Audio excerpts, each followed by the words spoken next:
Non, pour Twitter, moi j'ai juste l'impression. Donc, est-ce que Twitter, est-ce que les réseaux sociaux, en gros, ça c'est une opinion qu'on entend énormément de la part des dominants, hein. Moi, je pars du principe que les réseaux sociaux, et je mets YouTube dans les réseaux sociaux. Pour moi, YouTube c'est un réseau social.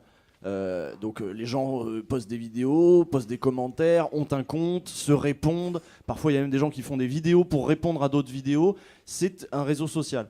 Et il y a même une violence aussi sur YouTube, hein, pour le dire. Je sais pas pourquoi Twitter spécialement, mais c'est vrai que bon, Twitter, c'est les petits mots un peu courts, donc la violence saute un peu aux yeux. Moi, ce dont j'ai l'impression, c'est que Internet rend visible ce qui était sourd avant.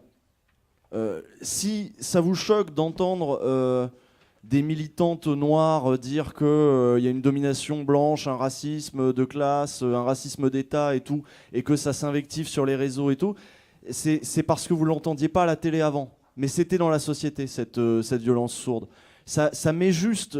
Internet a mis ce propre de rendre visible des choses qui n'étaient pas visibles avant. Cette violence, c'est pas la violence de Twitter, c'est la violence de la société. Et les gens qui y répondent sont dans des combats qui sont les combats qu'ils sont en train de mener, les combats de la société.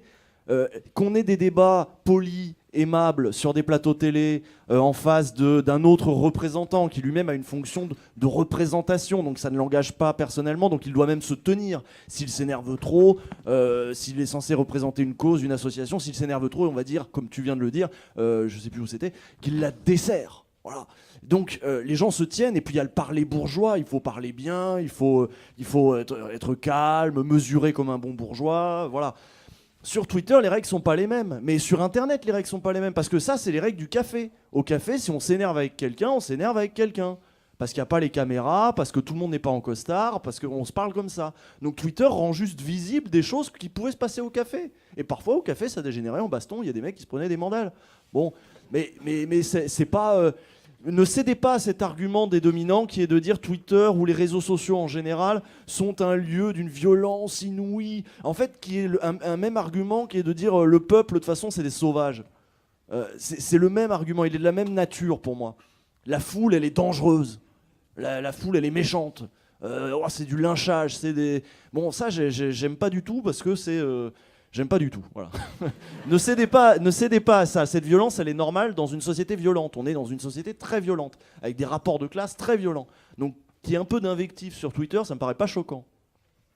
C'est pas parce que d'habitude c'est policé sur les plateaux et qu'on dit pas un mot plus haut que l'autre que voilà.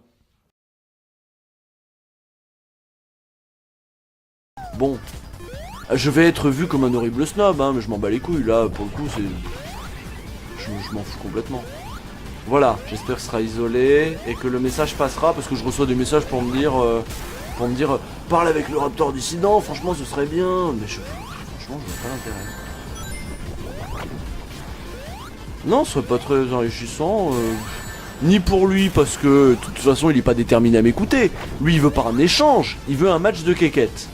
On peut faire un match de quéquette, ça peut être super intéressant, mais pas avec moi, j'ai autre chose à foutre.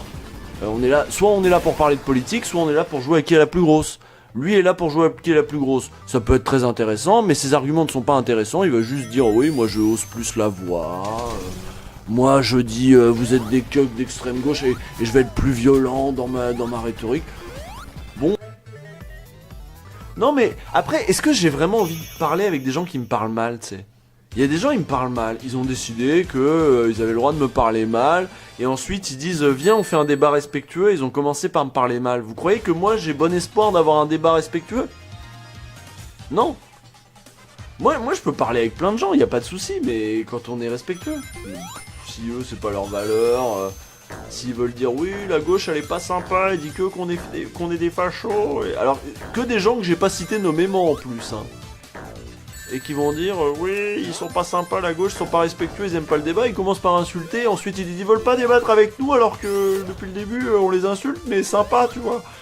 Non, bah non, mais soyez sérieux les gars, à un moment soit vous rentrez dans le monde des adultes, dans le monde où on a des vrais débats, on peut parler avec des gens sérieux, le monde des adultes, ou alors vous restez dans le YouTube où on fait de la provoque, on fait voilà, ça c'est très bien, il y a même des, enfin mais c'est le monde des enfants, hein, c'est le monde de je viens de découvrir la politique, j'ai envie de faire des clashs, c'est super.